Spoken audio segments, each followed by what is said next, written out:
여러분 안녕하십니까? 2월 23일 토요일에 전해드리는 뉴스데스크 강원입니다. 절기상 우수가 지나면서 벌써 농촌에서는 한 해 농사 준비가 시작됐습니다.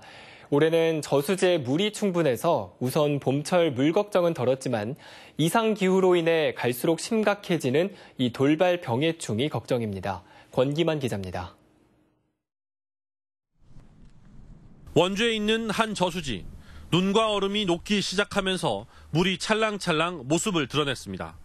수위는 주변 수목 평계와 큰 차이가 없을 정도로 만수입니다. 현재 도내 농업용 저수지의 평균 저수율은 90%에 육박하고 있습니다. 평년보다 8%가량 많은 수치로 올봄 농업용수 공급에는 큰 차질이 없을 것으로 예상됩니다. 겨울철 강수량이 적어 겨울 가뭄이 우려됐지만 지난 가을 지나간 태풍 등의 영향으로 충분한 수량이 확보된 상태입니다. 기상청도 올봄 예상 강수량이 평년 수준을 웃돌아 적어도 4월까지는 가뭄 걱정이 없을 것으로 내다보고 있습니다. 최근 6개월 누적 강수량은 평년의 148% 수준이며 4월까지 강수량도 평년과 비슷할 것으로 전망되어 봄철에 전국적인 가뭄은 발생하지 않을 것으로 전망됩니다. 걱정은 기상이변으로 인한 병해충입니다. 올해도 작년과 같은 폭염 등의 이상기후로 인한 각종 돌발 병해충 발생 우려가 높은 상황입니다. 특히 최근 과수화상병과 미국 선녀벌레 등 신종 병해충이 발생하면서 농가와 지자체마다 방제에 총력을 쏟고 있습니다. 온난화가 되다 보니까 예상치도 못했던, 겪어보지도 못했던 이제 돌발병해충이 많이 발생을 하고 있습니다. 저희가 올해 그런 거를 대비해서 돌발병해충 예산도 확보하고 농가에 또 사전 약재도 미리 공급을 해서 봄철 농업용수 걱정은 덜었지만 본격적인 영농철 상황은 장담할 수 없는 만큼 지자체마다 물 관리 대책을 세워 추진하고 있습니다. MBC 뉴스 권기만입니다. 태백 지역 사회단체 연합기구인 태백시 지역현안대책위원회가 창립 이후 가장 큰 위기를 맞고 있습니다. 지난 위원장 선거가 무효화됨에 따라 위원장마저 공석이 됐고 참여단체들도 줄어들고 있습니다. 홍한표 기자가 보도합니다. 태백시 지역현안대책위원회 참여단체는 지난해 3월 116개에서 불과 1년 만에 81개로 줄었습니다. 주요 현안에 대한 갈등도 이어지고 있습니다. 지난해 9월 최영집 전 강원랜드 사장의 전세금 지원 문제를 놓고 찬반 의견이 엇갈렸습니다. 현안대책위원회가 강원랜드에 제시했던 노인 요양 사업도 타당성 문제로 논란만 커졌습니다. 지난해 12월 3대 위원장 선거에서 후보 자격 시비로 내부 갈등은 최고조에 달했습니다. 지난 위원장 선출은 효력이 없다는 법원의 판단에 따라 현재 위원장 자리는 공석입니다.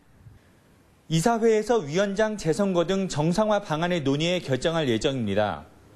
이사회에서 이제 향후에 어떻게 할 것인가에 대한 부분을 논의를 할 겁니다. 그래서 총회를 다시 해야 되고 위원장도 다시 뽑아야 되고.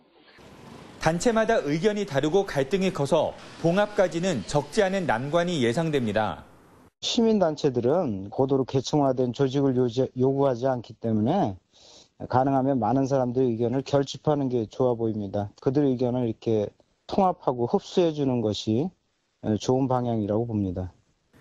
태백 지역 사회단체 연합기구인 태백시 지역현안대책위가 1999년 출범 이후 최대 위기를 맞고 있습니다. MBC 뉴스 홍한표입니다. 강원도와 교육청이 내년부터 무상교복을 도입하려고 하지만 일부 시군에서는 반발하고 있습니다.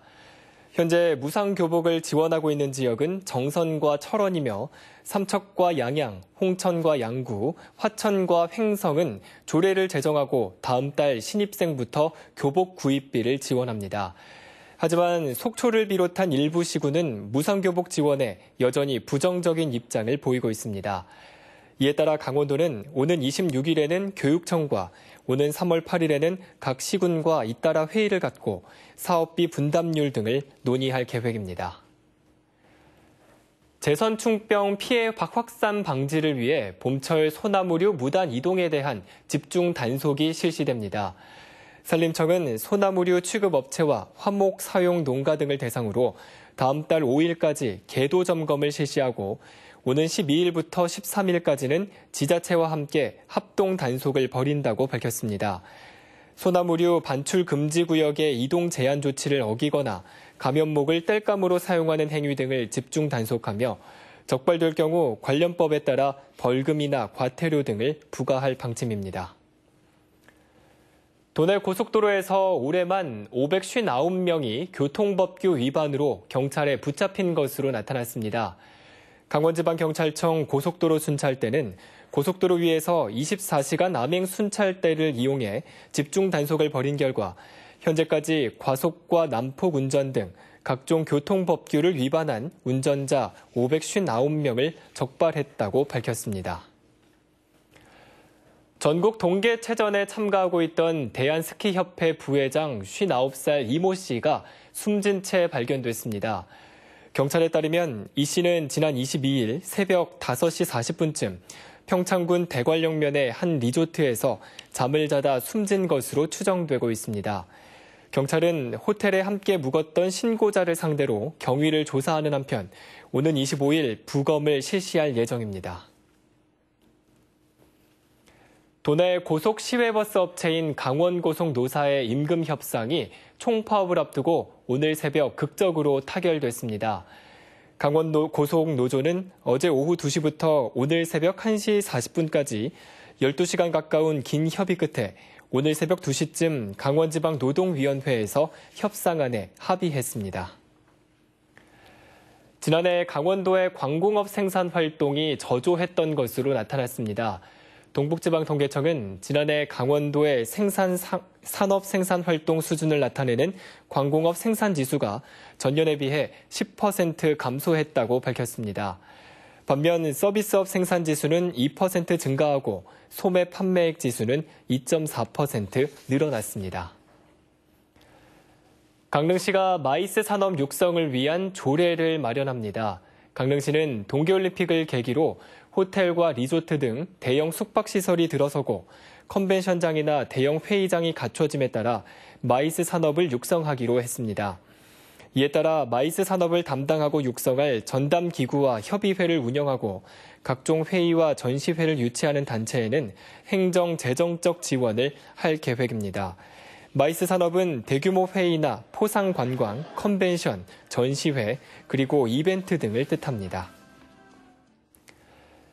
통행이 중단됐던 영월 농어촌 도로에서 또다시 대규모 낙석 사태가 발생했습니다. 영월군은 지난 21일 저녁 영월읍 정양리 농어촌 도로 303호선 급경사지 붕괴 위험 지역에서 200톤가량의 낙석이 발생했다고 밝혔습니다. 이상으로 뉴스데스크 강원을 마칩니다. 고맙습니다.